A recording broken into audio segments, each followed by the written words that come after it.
My name is Susan, and this is Light at the Center, and you are warmly welcome today because I'm going to be focusing even more now on how to be genuine with yourself.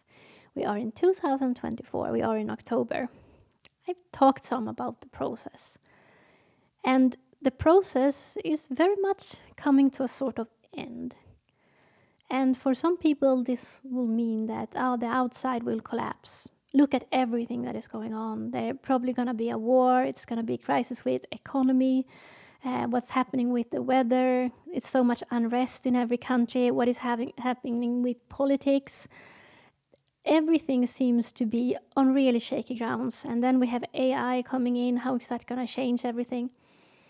Like, no one really knows what's going on. And we just feel this unease in ourselves that this is not going to end well. And it's really not about the end of the world, like this planet is going to explode. It's not anything like that.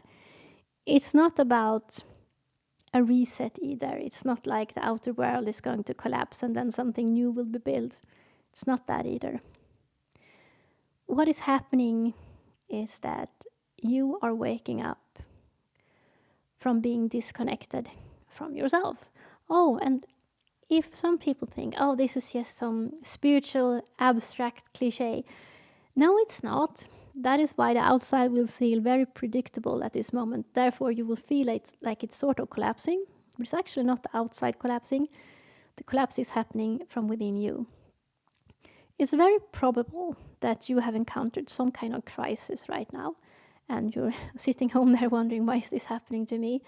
I need some comfort. I don't know what's going on. It can be a crisis with your partnership or your job or your home, but something has gravely affected your personal life. What is happening is that our false selves, and I will definitely go deeper on what a false self is being challenged. And if you think about it like this, we all here live in a fake world. We do.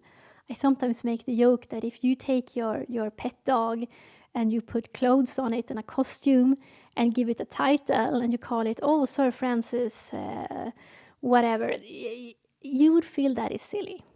Humans don't think it's silly when they put clothes on them and give themselves titles. And this sort of fake world, if you so will, has existed for a very long time.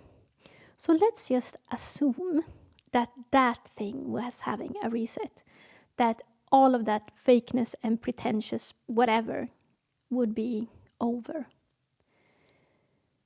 What many people maybe don't realize, what we don't want to realize, we want to believe that our lives are difficult because there is an outside perpetrator, that someone is sabotaging, that someone is dominating and controlling, and therefore we can't be happy. So if we just make the world a fair place, then everyone would be happy and your life would be happy. I wish I could tell you this was the case. It's not the case. Many people have tried for it to be a case, and you do a revolution and you hope everything will be better now, but the people who are doing a revolution kind of becomes the same as those they are overthrown. So nothing really changes. What we want and what we have searched and what we have upheld is like a fake version of ourselves that we seek to validate.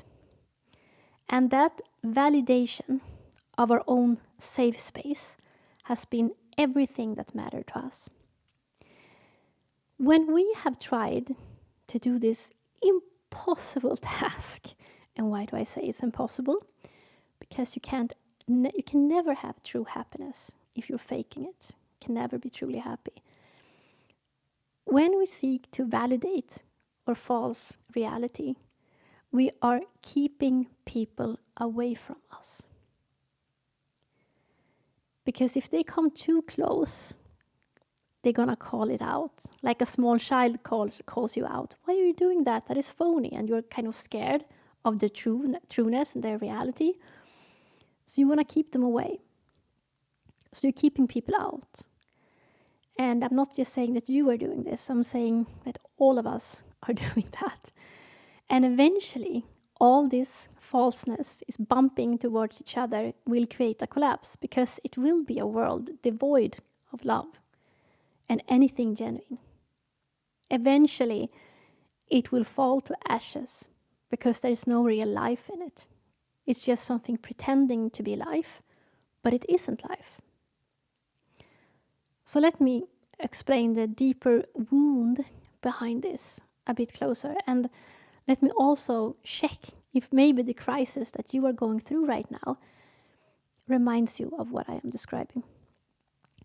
Because what happened in the sort of fall, in the split, is that you have a part of you where there is pain and shame. Pain from what actually happened. And instead of looking at what happened, you took that part and you threw it away. Let's now assume that this happened when you were a small child. An innocent part of you were mistreated. Instead of seeing to what happened, you kind of chose the path of ignoring it, not seeing to its need, just ignoring it because it was too painful. So you took this part and you threw it away, out into a dark place, and you never wanted to see it again, because in that way you can make it so it never happened. You were never hurt. Something bad never happened. So you continue your life now. It's only one problem. This pain part will come looking for you, to be reunited with you.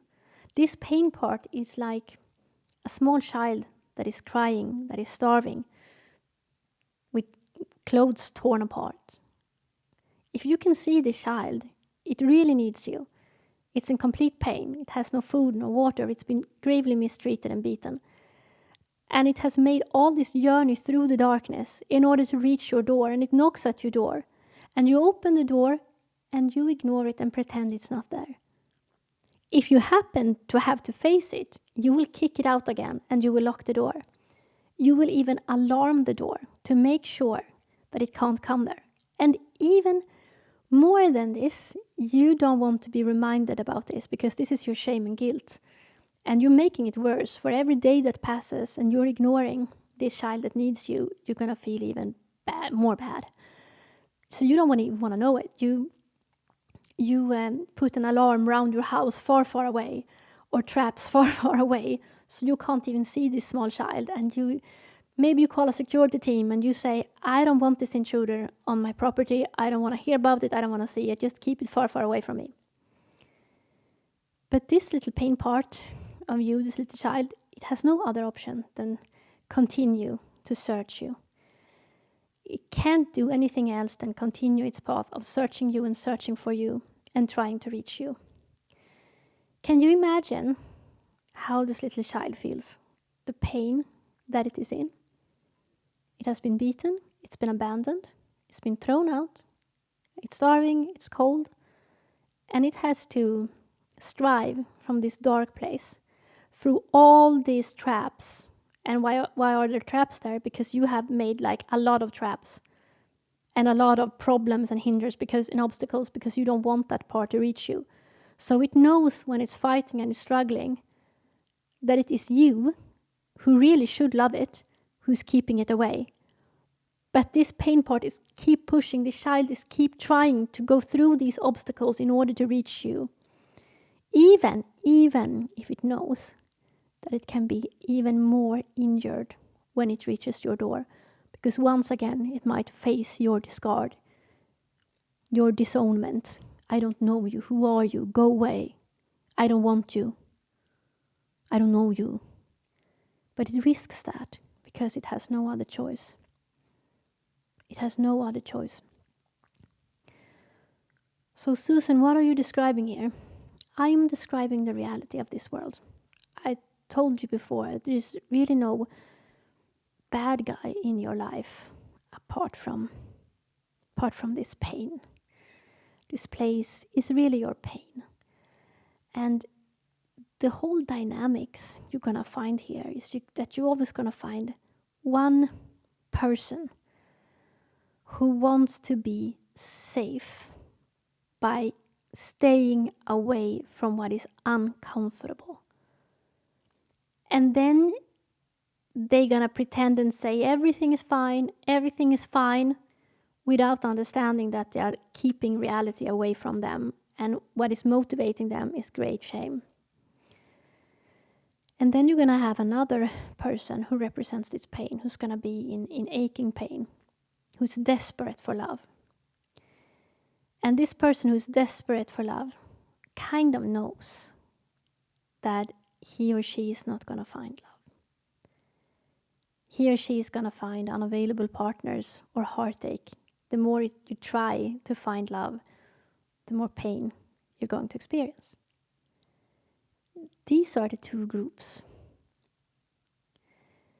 And I also try to explain that we created the ego, so we did not have to know our own pain and guilt.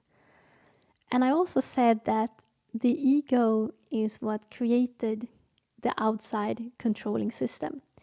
Or to be more precise, when you are that grown-up who threw away your child part that was in pain, and you barricaded your door so you would not be reminded of the pain, for every time that child eventually reached your door and wanted you to love it and acknowledge it again, you did more censorship, more controlling, because it was like, how does it keep finding a way in? I must do more censorship. I must do more controlling of the world so that I will keep it away.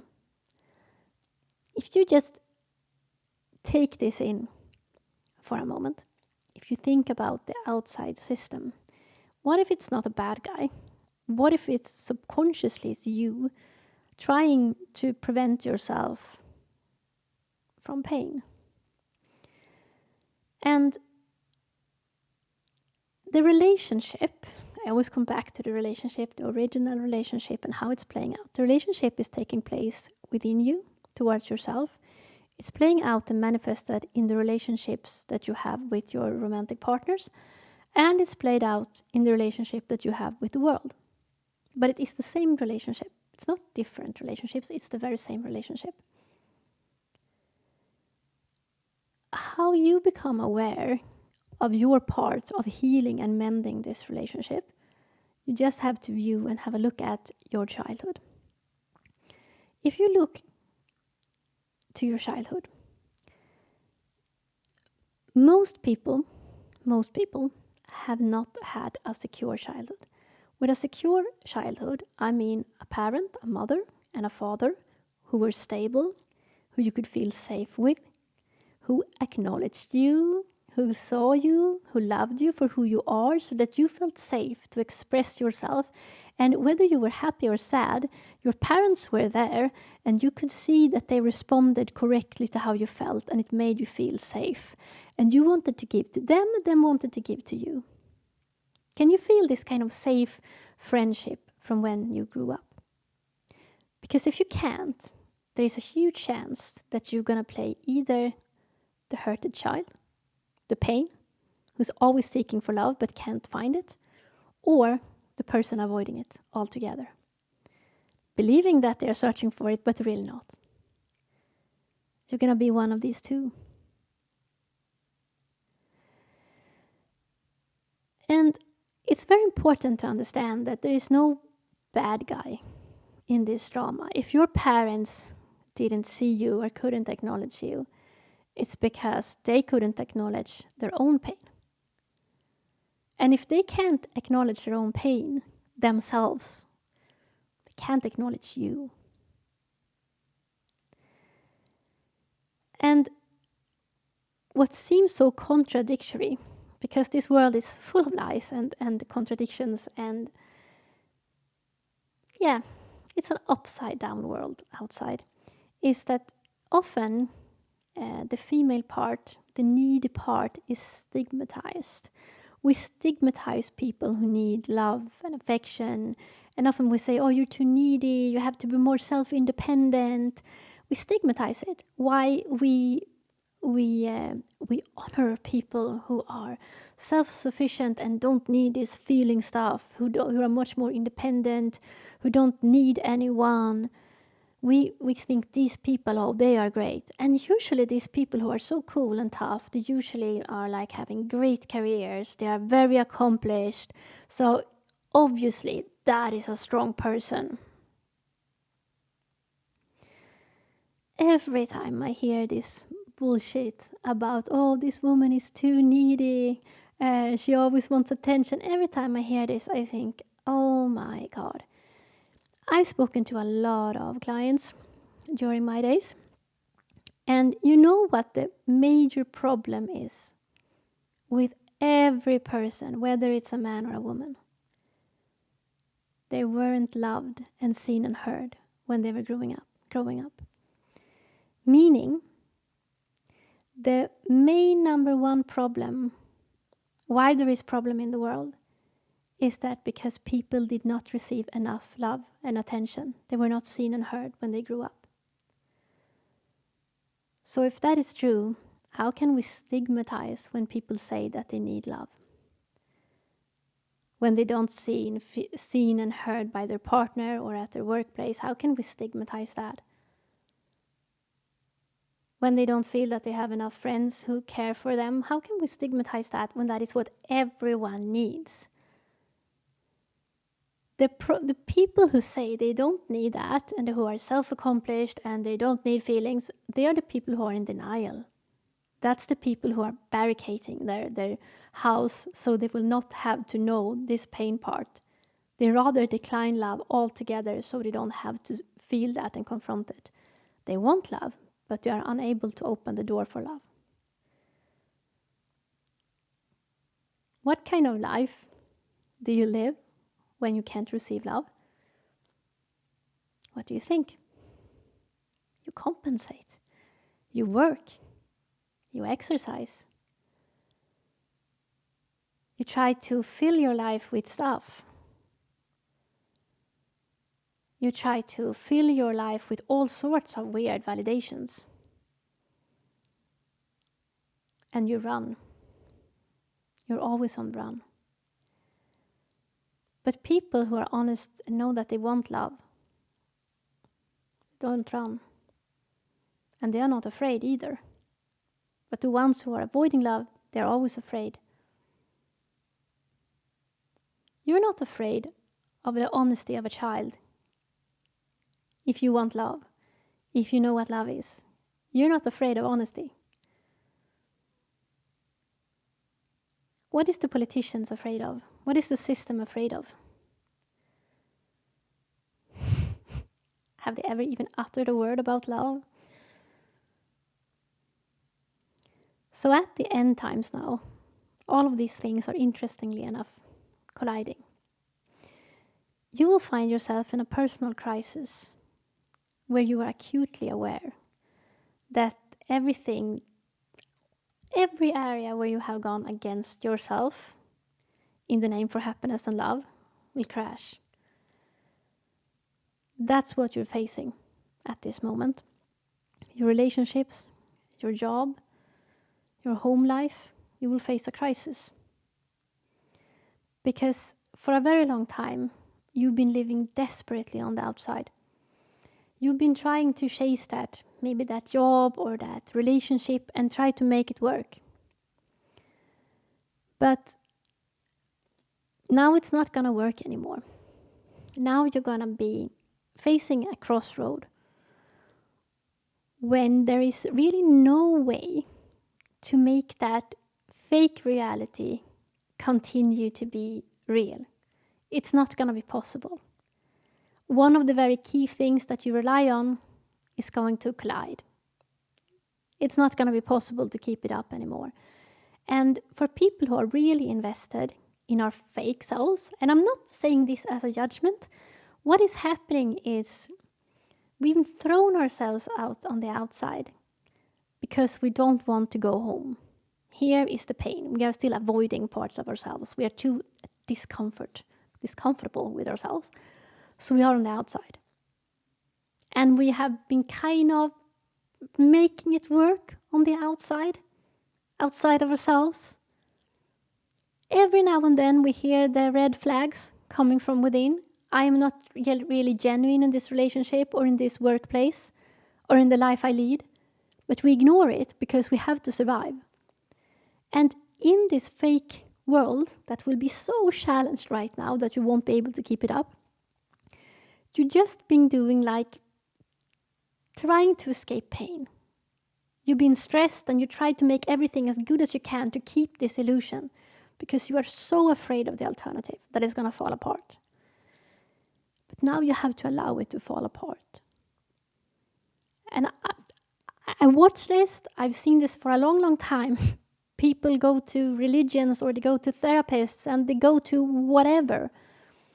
And many times I try to say that maybe you will not get the help you need at that therapist or psychologist or religion or whatever.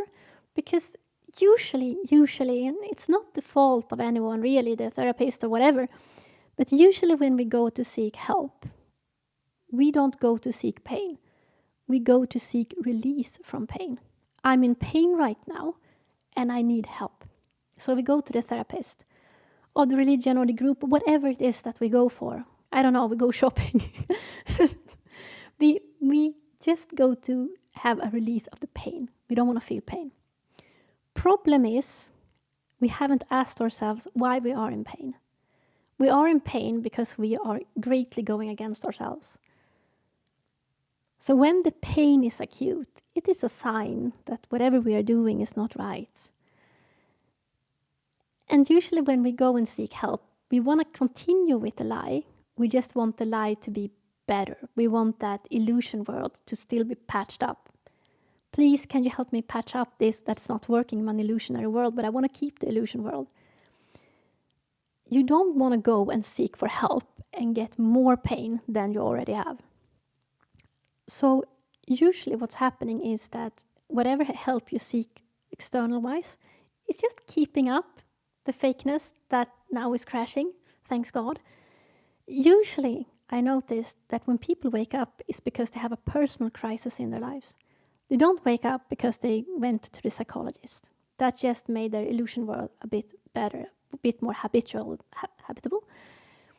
They wake up because they have a genuine crisis in their life.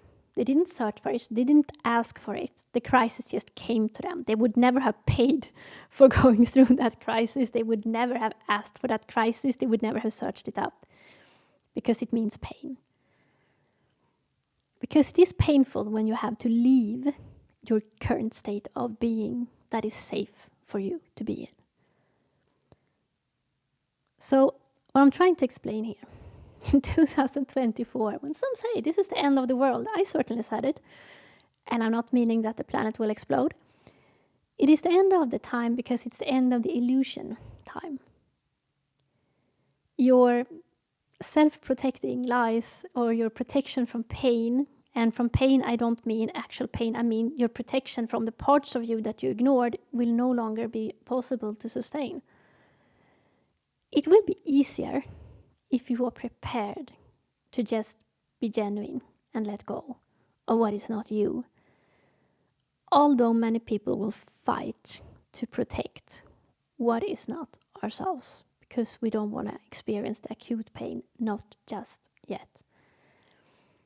And this kind of interesting image when God comes down and bright light shines and some people they scream and they hide from the light, is because we are so afraid of going back indoors, back into ourselves. Even if we should love ourselves, we've been so scared because we feel that we neglected ourselves. So we are so ashamed. So we don't want to look at it. Oh my God, the child's going to look terrible. I don't want to look at it. I don't want to look at it. Just please look at it. Just rip off the bandage and look at it. And when we look at ourselves, then this world will truly be crumbling down. And don't mind about the outer world. It will crumble. It will. These structures, they will end. Because it was never about the outside. The outside is just a kind of weird symbolism for what is going on within you. And the more real that you become inside, the more the outside will crumble.